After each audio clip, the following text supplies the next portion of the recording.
Good morning students, स्वागत है आप सभी का हमारे यूट्यूब चैनल पर जिसका नाम है सौरभ क्लासेस फॉर हिस्ट्री। आज मैं आप लोगों के लिए सामने एमए सेमेस्टर 2 के सब्जेक्ट कोड CC5 से जिसका नाम है वुमेन इन हिस्ट्री, इस पेपर से सिलेबस लेकर उपस्थित हुआ हूँ।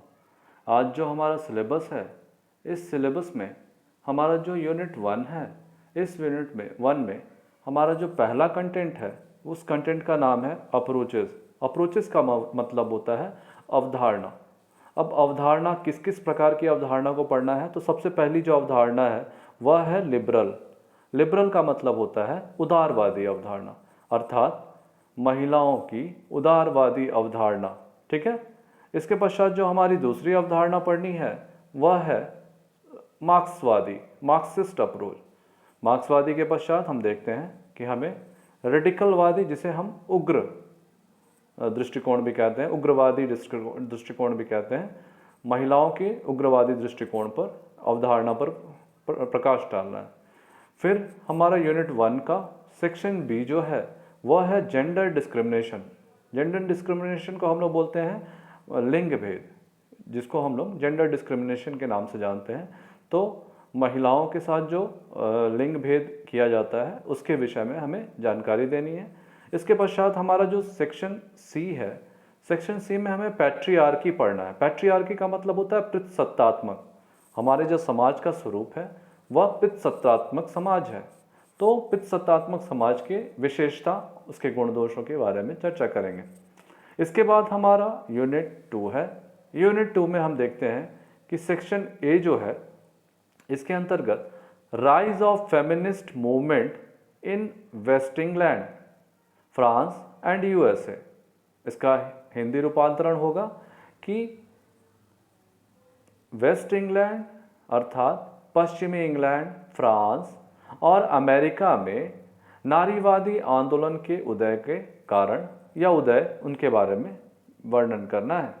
हमारा जो दूसरा है सेक्शन बी, उसमें हमें women movement in socialist country, यानी महिला आंदोलन साम्यवादी या समाजवादी देशों में, जिसमें हमें रशिया, चाइना और क्यूबा के विषय में पढ़ना है।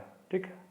इसके बाद हमारा जो सेक्शन सी है उसमें हमें कंटेम्प्ररी वुमेन मूवमेंट अर्थात समकालीन महिला आंदोलन के विषय में पढ़ना है।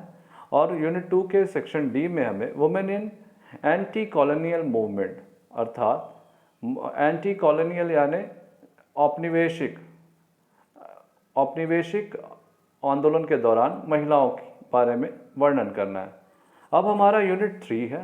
यूनिट 3 में हमें position of women in ancient India, यानी महिलाओं की स्थिति प्राचीन कालीन भारत में, जिसके तहत हमें लीगल उनका पोजीशन यानी लीगल स्थिति, वैधानिक स्थिति, एजुकेशनल स्थिति, सोसाइटी में सामाजिक स्थिति और पॉलिटी में अर्थात राजनीतिक स्थिति के बारे में देखना है। ठीक उसी प्रकार हमारा यूनिट 4 है, उसमें position of women's in medieval India अर्थात महिलाओं का मध्यकालीन काल में महिलाओं की स्थिति। इसमें हमें वही लीगल अर्थात वैधानिक, एजुकेशनल अर्थात शैक्षणिक, सोसाइटी अर्थात सामाजिक और लास्ट पॉलिटी अर्थात पॉलिटी का मतलब राजनीतिक स्थिति, महिलाओं की मध्यकालीन महिलाओं की राजनीतिक स्थिति को पढ़ना है। और हमारा जो 5वां अध्याय है, 5वां यूनिट, उसमें हमें position of women in modern India यानी महिलाओं की आधुनिक काल में स्थिति का बारे में प्रकाश डालना है। तो इस अध्याय के अंतर्गत हम देखते हैं कि role of women in national movement यानी महिलाओं की राष्ट्रवादी आंदोलन में भूमिका, इस विषय पे हमें लिखना है। हमारा जो सेक्शन बी है उसमें हमें social policy of British government यानी ब्रिटिश गवर्नमेंट की सामाजिक नीति and emancipation of women during colonial period. Emancipation का मतलब होता है मुक्ति। तो महिलाओं के विरुद्ध जो कुप्रथाएं थी उनसे जो मुक्ति दी गई, उन्होंने जो नियम बनाया ब्रिटिशों के द्वारा, उनसे महिलाओं को किस प्रकार मुक्ति मिली, इस विषय के बारे में हमें सेक्शन बी में बताना है। अब यूनिट 5 के सेक्शन सी में हम देखते हैं constitutional status of women in independent India. Constitutional यानी संवैधानिक आधार या संवैधानिक दर्जा महिलाओं का आधुनिक अर्थात स्वतंत्र भारत के अंतर्गत। और इसी अध्याय का अंतिम जो हमारा भाग है वह है कंट्रीब्यूशन ऑफ वुमेन, अर्थात महिलाओं के योगदान किस किस क्षेत्र में देखेंगे, सिनेमा के क्षेत्र में, आर्ट यानी कला के क्षेत्र में, और अंतिम जो है हमारा लिटरेचर अर्थात साहित्य के क्षेत्र में हमें महिलाओं के योगदानों को देखना है। ठीक है, इस प्रकार हमने देखा कि हमारा जो एमए सेमेस्टर 2 का सिलेबस है, इस सिलेबस में जो सब्जेक्ट कोड CC5 है, women in India, women in history, इसके अंतर्गत कुल 5 अध्याय हैं।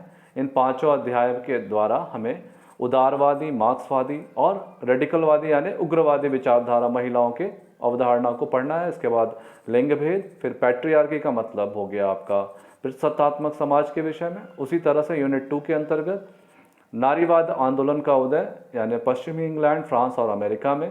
उसके बाद महिलाओं के महिला आंदोलन सोशलिस्ट कंट्री के अंतर्गत, जिसमें चाइना, रशिया और क्यूबा के क्षेत्र में हमें ये सब देखना है महिला आंदोलनों को। उसके बाद कंटेम्प्रेरी वुमेन मूवमेंट अर्थात समकालीन महिलाओं के आंदोलन, और women in anti colonial movement अर्थात उपनिवेशिक काल में महिलाओं के आंदोलन। फिर यूनिट 3 और 4 जो है वो महिलाओं के उनके लीगल अर्थात वैधानिक, शैक्षणिक, सामाजिक और राजनीतिक अधिकारों के विषय में है, जो कि प्राचीन कालीन और मध्यकालीन महिलाओं के काल में है। और अंतिम जो यूनिट है हमारा 5वां यूनिट, उस यूनिट के अंतर्गत हमें राष्ट्रवादी महिलाओं के आंदोलनों को, उसके साथ साथ ब्रिटिश काल में जो महिला के सुधार के लिए, नारी मुक्ति के लिए जो कानून पास किए गए उनके बारे में, और कॉन्स्टिट्यूशनल स्टेटस यानी वैधानिक या संवैधानिक स्थिति महिलाओं की स्वतंत्र भारत के अंतर्गत, और साथ ही सिनेमा, कला और साहित्य के क्षेत्र में महिलाओं के योगदानों को दर्शाना है। इस प्रकार हमारा संपूर्ण जो सिलेबस है वह इतने भागों में विभक्त है। तो मैं आशा करता हूं कि आपको ये जो सिलेबस है सेमेस्टर 2 के सब्जेक्ट कोड CC5 का, ये पूरी तरह से समझ में आ गया होगा, और इससे संबंधित आपको कोई भी आशंका या कोई सवाल हो तो आप हमें कमेंट सेक्शन में लिख के दे सकते हैं। हम उनका निपटारा करने का प्रयास करेंगे। और आप सभी को परीक्षा की शुभकामनाएं हैं हमारी तरफ से। आप अच्छी से तैयारी कीजिए, और हमसे जितना बन पड़ेगा हम अपने YouTube वीडियोस के माध्यम से आपको हमेशा गाइड करते रहेंगे। तो आज के लिए बस इतना ही। धन्यवाद।